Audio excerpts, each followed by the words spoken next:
l'honorable Cheikh Bamba Dièye, qui est le chef de file du FSDBJ, est avec nous ce soir. Bonsoir, monsieur le ministre. Bonsoir. On a vu que Khalifa Sall a bénéficié d'une grâce présidentielle le 29 septembre, on va dire. Comment avez-vous accueilli la nouvelle? Avec beaucoup de soulagement, et dire simplement comme beaucoup de Sénégalais, Alhamdulillah Rabbil Alamin, pour la bonne et simple raison qu'aucun Sénégalais ne peut souhaiter à quelqu'un de séjourner une seconde en prison, d'autant plus que si le citoyen est convaincu que la personne qui a séjourné pendant 3 années en prison l'a été en pure injustice. Et je crois que c'est quelque chose d'extrêmement important. C'est le début de notre combat. Il retrouve sa famille, retrouve sa liberté de pouvoir aller et venir. Et je trouve que quelque part, c'est extrêmement important. Et les Sénégalais aussi l'ont ressenti comme ça. Cet acte posé par le chef de l'État, peut-être pas aussi considéré, ne pourrait-il pas, être considéré comme une décision qui cherche à apaiser le climat social? Bien évidemment, un acteur politique, quand il agit sur l'espace politique, surtout dans l'espace concurrentiel, dans cet ordre et dans cette direction, on peut toujours penser positivement que c'est une volonté d'apaisement. Mais je voudrais rappeler quelques éléments. Il y a eu l'avènement de Cheikh Mountakha Mbacké ici à Dakar avec ce que j'appelle les miracles de Massalik El Djinan, qui a été un élément extrêmement important et tonifiant pour la nation. Parce que le Sénégal a été fondamentalement et fortement malmené du point de vue de notre cohésion nationale. Et de ce point de vue-là, l'arrivée de cet homme de Dieu avec l'inauguration de la grande mosquée a montré aux Sénégalais que ce qui était en somnolence en chacun d'entre nous, c'est comment vouloir vivre ensemble. Cette volonté de tolérance, cette volonté d'être ensemble et de construire ensemble notre pays était en réalité bien présente. Et je crois que quelque part, c'est cela qui est, de mon point de vue, un élément nodal pour que tous les uns et les autres, que nous puissions retenir la solennité et la sincérité de l'engagement et de la disponibilité du Cheikh pour créer les conditions de retrouvailles pour l'essentiel et autour des intérêts du Sénégal, que les acteurs politiques puissent se faire violence, élever leur niveau de participation à la hauteur de cela pour qu'il n'y ait pas de dissonance ou de discordance entre cette volonté pure, simple, relayée par les confréries, relayée par l'ensemble des congrégations religieuses de notre pays, ne puisse pas être effrité sur la base d'un pli ou de repli d'escroquerie politique qui, quelque part, comme à notre habitude, nous les acteurs politiques, nous saisissons la balle au bon, non pas dans la direction qui est indiquée, mais souvent dans la direction de nos intérêts. J'espère pour cette fois-ci que ce ne sera pas le cas et que les uns et les autres sauront retenir les leçons. Vous faites partie de ceux qui ont toujours plaidé pour la libération de Khalifa Sall. Est-ce que cela va apporter un nouveau souffle pour le dialogue politique? Je ne sais pas, parce que c'est deux aspects qui sont totalement différents. Je pense que sur la question de Khalifa Ababacar Sall, il faut que nous retenons au moins ceci. C'est la volonté du prince, en fait du prince, qui a instrumentalisé une équipe d'investigateurs, qui a monté une cabale, qui a construit cette monstruosité qui a conduit Khalifa Sall en prison. Nous avons tous observé ici, en tant que simples citoyens, ce que nous ne pensions jamais arriver au Sénégal, c'est-à-dire qu'un citoyen puisse être inquiété sur la base de son positionnement politique, sur la base de ce qu'il peut représenter pour le Sénégal. Ça a été une douleur extrême pour le pays. Mais monsieur le ministre, qu'est-ce qu'il faut faire pour qu'il n'y ait plus jamais ça? Vous savez, ce qu'il nous faut, c'est retourner aux fondamentaux de l'état de droit. Vous savez, un pays, c'est des hommes, c'est des femmes, c'est une commune volonté d'être ensemble. Et si Rousseau disait que l'homme est destiné par sa raison à vivre en société et à s'organiser, les lois dans une république doivent servir à quelque chose.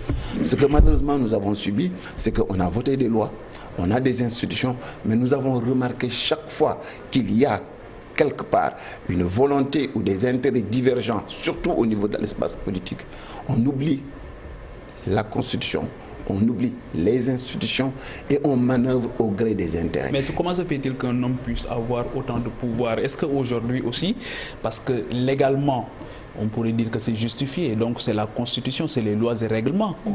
C'est justement ce commun vouloir de vie commune aujourd'hui lui donne toute cette légalité-là. Est-ce qu'aujourd'hui, en termes de réforme, il ne faudrait pas arriver à questionner notre système judiciaire aujourd'hui, ou bien le système même, le régime présidentiel? Vous savez, légalement, aucune constitution ne donne à un président de la République la liberté de saper les libertés et les droits fondamentaux des citoyens. Il y a qu'aujourd'hui, nous avons une nation à construire.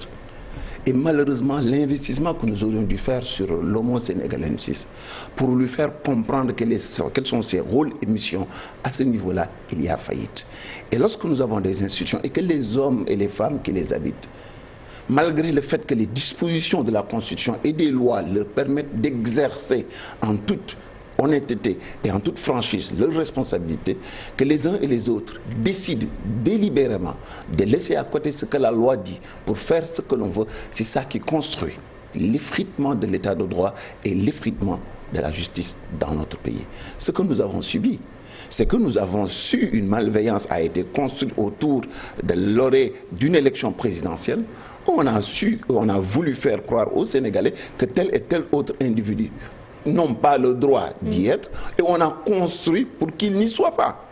Et ce qui a été terrible pour nous, c'est que dès le président de la République, dans cette affaire-là, n'a eu qu'à émettre la volonté, à instrumentaliser l'IGE. Tout le reste, c'est des gens qui sont payés par la République, payés par le citoyen, pour protéger les citoyens qui ont failli à des niveaux différents à leurs responsabilités. Et c'est ça qu'il faut corriger. Il faut que le Sénégalais comprenne que la mission de développer notre pays n'incombe pas de manière exclusive au président de la République. Le législateur a compris dès le départ qu'il fallait séparer le pouvoir exécutif et le mettre à côté le pouvoir législatif et la justice pour permettre aux citoyens d'asseoir les règles de transparence et de concurrence normales pour construire une nation. Cette indépendance de la justice est chantée par tous les gardes des Sceaux qui se sont succédés au niveau du ministère de la Justice. Revenir aujourd'hui et nous dire qu'aujourd'hui que c'est ce chef de l'État qui à la limite place ses pions et que derrière on a l'impression que tout ce qui se passe dans l'appareil judiciaire se fait selon le commun vouloir du chef de l'État, revient à s'interroger sur la compétence et également l'indépendance de ces magistrats-là. Mais on s'interrogera effectivement sur la compétence, sur l'honnêteté, la crédibilité de toute personne qui dans ses missions aura failli. L'essentiel de ce que nous regardons aujourd'hui et interrogeons les faits. Une justice internationale comme la juridiction de la CEDEAO, relayant les droits communautaires et le droit interne, dit qu'aucun citoyen ne peut être entendu en dehors de ses avocats. Et qu'il reconnaît sur tout le long de la procédure que cette procédure a été entachée d'irrégularités. Moi, en tant que législateur, j'ai pu constater à l'Assemblée nationale la grande précipitation avec laquelle on a instrumentalisé un ensemble de faits qui ne tenaient sur rien du tout, alors qu'il était, si l'Assemblée nationale était dans ses droits et droit dans ses bottes, il aurait dû constater que l'immunité parlementaire du député est non pas quelque chose qui doit servir Khalifa Sall, mais quelque chose qui a été inventé pour protéger le citoyen investi d'une mission de protection et d'investigation pour le compte des citoyens sur comment nous utilisons nos ressources et comment nous les orientons. Et je pense que c'est à ce niveau-là que nous avons énormément de problèmes. Et tant que nous n'aurons pas une masse critique de citoyens imbus de leurs responsabilités, qui veilleront à ce que dans leur mission, les citoyens qui auront maille à partir avec la justice ou qui seront interpellés dans différents secteurs puissent jouir de leurs droits. Je crois que c'est cela l'essence de notre combat. Comment contraindre aujourd'hui l'autorité à pouvoir exécuter les règles telles que c'est édicté? Et ce qui est attendu de ces personnes-là, comment le citoyen peut aujourd'hui les contraindre à faire Là, on parle du citoyen responsable investi d'une mission. Ce citoyen-là, il est déjà protégé par la loi. Il a des missions qui sont définies.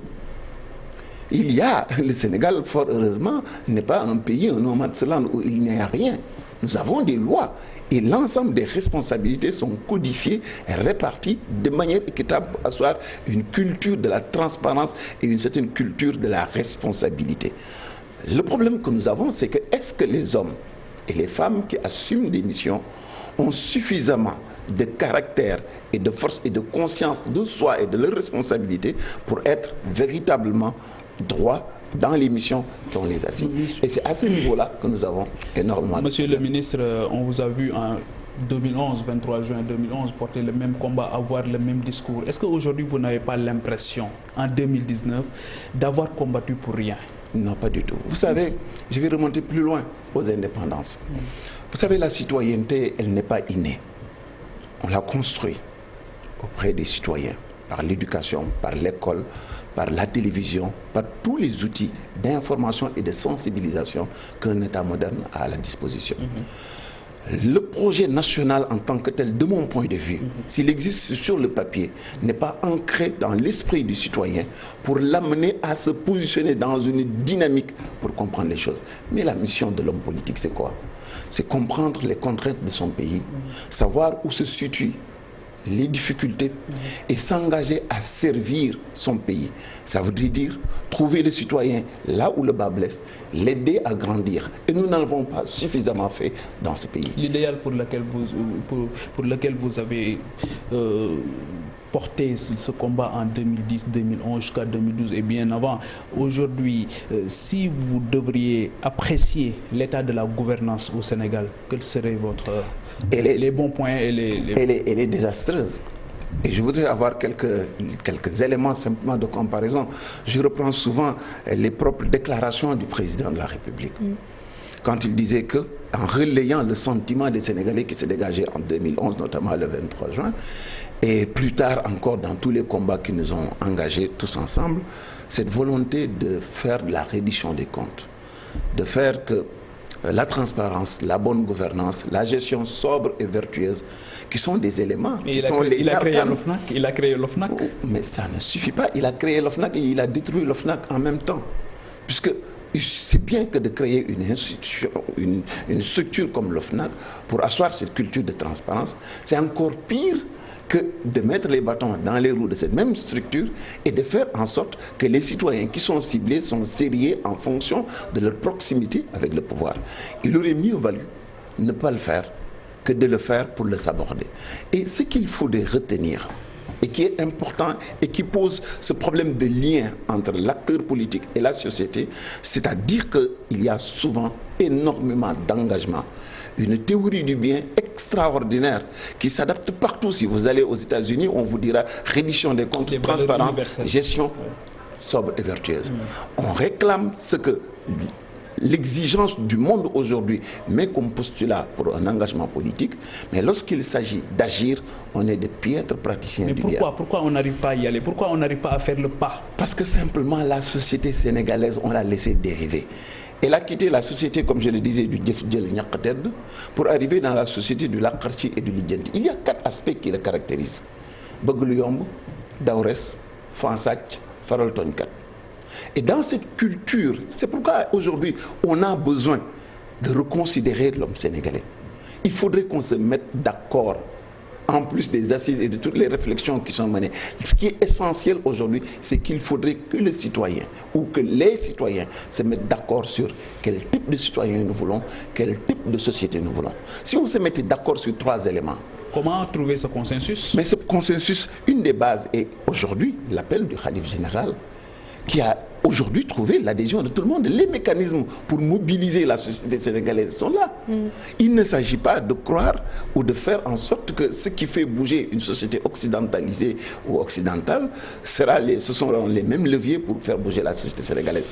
Il nous faut trouver de manière endogène, à l'intérieur du dispositif social que nous avons, les moyens, les hommes, les liens de confiance qu'il faut pour que nous puissions nous départir de cette manière d'être avant pour endosser une nouvelle posture qui va construire l'état de droit, la justice, parce que la vérité aujourd'hui et le grand enseignement au-delà de l'affaire Khalifa Sall, c'est qu'il est inacceptable pour une démocratie comme la nôtre qu'un haut responsable élu par nos concitoyens puisse être fragilisé, instrumentaliser l'ensemble des institutions de la République pour l'écraser, pour l'humilier. Je trouve que c'est cela qui est une tare dans notre société et une tare dans le mode de fonctionnement de l'État. Et il ne faudrait pas que l'on pense aujourd'hui, parce que simplement que Khalifa Sall a bénéficié d'une grâce qui est le fait du prince, que cette affaire-là doit être classée par perte et profit. Et je trouve que c'est à ce niveau-là qu'il faut que nous soyons à la hauteur de l'engagement et de l'appel du Khalife général, qui est aujourd'hui de construire les bases d'un apaisement. Et cet apaisement, ce ne sera pas du tapalé ou du Djubo Kupokala. Il faudrait que ce soit sur la base des lois de ce pays, sur la base de la recherche de la vérité et de la volonté de réparer les torts qui ont été faits à des citoyens qui n'ont strictement rien à se reprocher. Alors, sur le cas Khalifa Sall, toujours, ces conseils avaient réclamé une amnistie. On a vu également, pour qu'il puisse bénéficier d'une amnistie, l'Assemblée a un rôle à jouer également sur ce dossier-là. Est-ce que là, vous êtes prêt à porter ce dossier-là une fois que l'Assemblée serait saisie de cette requête? Vous savez, moi je suis solidaire de toutes les causes qui sont là pour défendre l'intégrité du citoyen et défendre le citoyen pour qu'il puisse exercer ses responsabilités. Sur ce dossier-là, je crois qu'il y a un ensemble de faits qu'il faut toujours et toujours évoquer. Parce qu'il y a un caractère didactique qu'il ne faut jamais occulter dans les événements qui organisent la société. Nous avons été nous-mêmes constater que nous sommes en réalité pas la démocratie que nous pensons être, que nous ne sommes pas encore l'état de droit que nous souhaitons être, et que nous sommes dans un régime ou dans un système où les institutions sont extrêmement fragiles. Il s'agit, comme on parlait du fait de l'incontournabilité du président de la République, qui, il faut le reconnaître, même s'il y a volonté de décrispation, est l'instigateur numéro 1 de cette cabale. Et c'est lui-même, par 2 faits de prince, qui a déclenché la procédure et qui, en dernier ressort, déclare la procédure. Par conséquent, s'il est dans cette dynamique, lui-même qui a trouvé un citoyen dans sa quiétude, l'a transformé, altéré et complètement mis à nu, il faudrait qu'il prenne ses responsabilités. Vous savez ce que c'est qu'une assemblée, et surtout les assemblées africaines, c'est des majorités muettes, mécaniques, qui ne réagissent et ne répondent qu'en fonction de directives précises. Et de ce point de vue-là, là aussi, et à la communauté nationale, il faudra que le président de la République qui a ouvert une porte puisse aujourd'hui aller dans sa dynamique. Il a trouvé les moyens pour empêcher Khalifa Sall et beaucoup d'autres de participer à des élections. Il veut décrisper.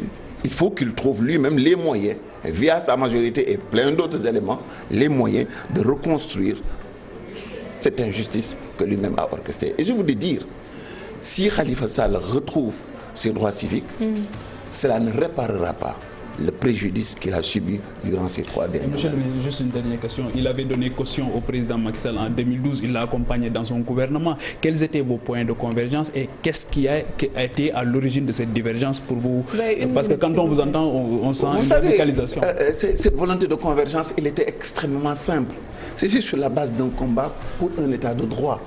Souvenez-vous, la réclamation, c'était quoi? C'était que plus jamais que l'on puisse utiliser les ressources publiques à des directions qui ne sont pas de l'intérêt du Sénégal. C'était cette réclamation-là. Il y avait une adhésion globale sur la base des assises. Les points d'achoppement? Les points d'achoppement, c'est lorsque je mesure l'activité du président de la République à l'aune de la gestion sobre et vertueuse, lorsque je mesure dans notre chair et dans le quotidien du citoyen que nous sommes, les effets pervers de cette volonté de domination et de négation de l'état de droit et de la démocratie, je pense que ça m'a beaucoup le ganal. Et la construction de la nation. Et j'ai dit qu'aujourd'hui, le soutien que j'apporte à Khalifa Sall, il fut des moments ou des temps où je l'ai apporté à Macky Sall. Et c'est la raison pour laquelle je suis totalement à l'aise, parce que mon premier allié et dernier allié, c'est le Sénégal, la construction de l'état de droit et la grandeur de notre pays. Merci beaucoup, monsieur le ministre Cheikh Bamba Dièye, le leader du FSD/BJ. Merci également à Pape Djibril Fall et à vous qui nous suivez de partout. Mention spéciale à la partie technique. On se retrouve demain à 19 h. Excellente soirée sur la TFM.